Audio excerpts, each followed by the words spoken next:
And we are rocking in the free world. Free as it ever gets, anyway. Yeah. Rockin Company's Rockin CU with Adam Munsterteiger is up Snow next. is free. Here on Klahr and Company. Plenty of that. Yeah, plenty of free snow. BuffStampede.com, one of the joys of living in Colorado. You can get snow any time of year. At AdamCM777, that is Adam Munsterteiger's handle on Twitter. And he is the editor of BuffStampede.com. Rockin Company, making Colorado beautiful with natural stone construction, 5 decades. RockandCo.com. And we're still talking basketball, and it's basketball weather out with the snow falling where we are, Adam. Yeah, Colorado got a new hoops signing this week. Kind of caught people off guard just because no one thought there was a scholarship available. With Lazar Nikolic going back to Europe to start a professional career, they had one open up. He is a JC All-American. You've got good video of him on BuffStampede.com, which I enjoyed seeing. Indian Hills Junior College in Iowa has produced a number of good players over the years. That is one of those higher profile junior college programs. I guess he's listed as from Queens, but he played at Baldwin High School on Long Island. That's way out in Long Island, nowhere near Queens, so that is surprising. But I guess if you're from New York City, it makes you look like you're a better player. So one combo guard, one point guard / shooting guard in a terrific three-point shooter, can even shoot the three deep. He also goes to the basket, finishes, and dishes as well. And one combo guard known more for his passing, Lazar Nikolic, is out. And why is Lazar not with the Buffs this year?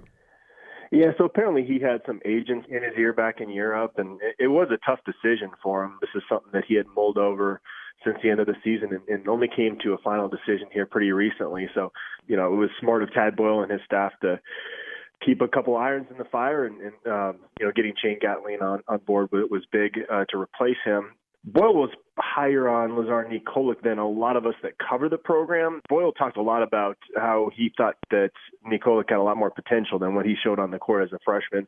And, certainly he would have been a rotation guy going forward. But I personally had tempered expectations for him just because he was limited athletically. He certainly would have provided some good length and versatility going forward. But with Gatling coming in, I think they found a player, like you mentioned, who can stroke it. In Indian Hills Community College being a program that's produced a lot of guys, he actually tied their record for most three-pointers made in the season. So that kind of stands out when you look at him. He's obviously going to be able to get up and down the court quicker than Nikolic. And Nikolic would have had 3 years of eligibility left. Gatling comes in with just 2. But I still think you make this trade 10 times out of 10 if you can. I agree. I think it's an upgrade. I think Nikolic, I saw what you said, that Boyle was so high on this guy. And I saw the potential in December in non-conference with Nikolic. But, the ability to get others involved, to pass the ball, he just had to be a little more comfortable with his shot. But he did not realize any of that potential, in my opinion, once they got into the tougher portion, the conference portion of the schedule. This is a trade up because what we've talked on this show, you've heard me talk anyway, that what the Buffs need is they need scoring from the wing right now, and that's what they've got with Gatling. I think this is a great move for the Buffs. Yeah, and with Nikolic, you mentioned that once he got in conference play, his he didn't look quite as explosive, and that just goes back to the athleticism that I think there was a ceiling there. Sometimes when you bring in those Europeans, they've had those issues with them, but at least the European guy that they're bringing in this year, Jacob Dombach, he's at least more of an athletic guy, so I think that's big. With Gatling coming in, the one thing you're maybe a little concerned about is the fact that he's only about 6'1", 6'2", so if you're playing him and McKinley Wright, who's 6 foot in the same backcourt, you're going to be pretty short there. But, I do like Gatling, the fact he has a shoot-first mentality, and he's kind of a street baller type. But he did have a 2-to-1 assist-to-turnover ratio last year, which would have been better than any CU player. Obviously, apples to oranges, you're talking JUCO level to Pac-12. But he's a guy that seems like he can take care of the ball. But, yeah, again, that one concern is maybe they're going to be super short versus Nikolic, who had kind of that length out there. Yep, I agree. I agree with all of that. And, yeah, he doesn't bring size, but he does stretch the court for them, and they need that. Before we leave hoops, what are the Buffs' chances for the 5-star Brandon Williams? I know they've been trying to make headway with this guy. He was committed to Arizona before the scandals hit. Yeah, Tad Boyle did a couple in-homes with him, and they were trying to get in the mix there. But now they don't have a scholarship available now that they brought in Gatling, and it looked like it was going to be tough for them to even get a visit from Williams. He's looking at some other places. He might even end up at Arizona. He's still considering them. So, yeah, unfortunately, you're going to have to close the book on him. But, again, I don't think it was a realistic thing anyways, most likely. Speaking of visits, I know the Buffs are still making headway with a quality of recruit that we probably haven't seen previously in the Mike McIntyre regime. And also, I know you wanted to address scholarship numbers.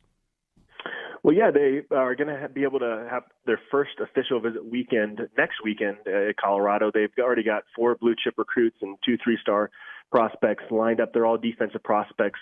And so we'll obviously have a lot of coverage on that on buffstampede.com. Yeah, it's interesting, on the regular signing period in early February, Colorado was at 91 scholarship commitments for 2018. You get tweets and messages on our board with fans freaking out about the scholarship numbers, and I kind of always just say, look, it's going to work itself out. There's always attrition. And now you look at it here in April, still 3 months until camp, and they're down to 84 scholarships. So they're actually down below that 85 number already. Yeah, so no problem there. Among the guys coming in on defense who are impressive, Chris Adamora, a safety out of Lakewood, California, who's visited UCLA and Utah, among others, and is going to visit Texas. How good is this guy, 4-star? Yeah, he's really good. He's actually somebody that's just recently come on the radar for Colorado, and he plays safety, which is a big position of need for Colorado. I've talked ad nauseum about their lack of defensive line recruiting. Safety is an area where they've gotten a few guys, but they've never really been able to cultivate great depth at that position. So I think this cycle, you obviously defensive line is the number one concern. You like to see him kind of build up some of that depth at safety. That's a big concern for this team this year. You like Evan Worthington, you like Nick Fisher in the starting role, but if one of those two guys goes down, there's a pretty big drop there, and that's a position where not only guys get banged up, but you have that targeting issue every once in a while. So, yeah, you definitely want to cultivate some depth there. That would be huge. They've got Stephon Wright coming in, too. He's a 4-star defensive line guy that we did a Buff Stampede film room on recently. He's kind of a game changer on the defensive line. There's going to be a battle with these guys. If you're a Colorado fan, you're getting excited about the fact that you're bringing in better quality visitors, but at the end of the day, you got to find a way to land some of these guys. And you look at the offer list of these kids that are coming in, it's what you want to see, but again, it's going to be a tough battle for Colorado. Looking at the other side of the ball, my obsession with them getting offensive linemen. Taylor Materko, 6'6", 275 out of Carlsbad, New Mexico, practically in the neighborhood. Been offered by teams like Arizona State and Cal in the conference. Nebraska, Mark Knutson's favorite team, offered him too. How good is this guy, and what are the chances? I think he's really good, and he's got 17 college options right now, and that list is growing. I think if he was in California or Texas, that list might even be, doubled in size right now. College recruiters don't spend a whole lot of time down in the land of enchantment. It's not, an area that breeds a lot of college football players. So schools, now that the spring evaluation period is going on and they've been filtering through his high school in Carlsbad, New Mexico, they've been finding out about him. And so I think he'll continue to get options. He actually told me he had Colorado, on his radar before they even started recruiting him, just because it's relatively close to home, and he just heard a lot of good things about the campus and everything. So it sounds like they will get a visit from him. It'll be interesting to see just how much he does blow up here in the coming months. Well, in our last minute, anything else you want to say about what's coming up in buffstampede.com? Well, yeah, I kind of teased the recruiting content we're going to have coming up on the site with a big group of visitors coming in next week. I should mention, Colorado's women's lacrosse team actually won the Pac-12 regular season championship on Friday afternoon. This is just their 5th year competing in that sport. So pretty big deal for Ann Elliott's program. Hey, Adam, isn't it a good thing they CU didn't wait and have spring football later? So today would be their spring game? Yeah, it looks like it, right? I'll be up at Colorado State trying to see football up there in the snow. Good luck. Hey, Adam, thank you very much. Thanks, guys. See you, Adam.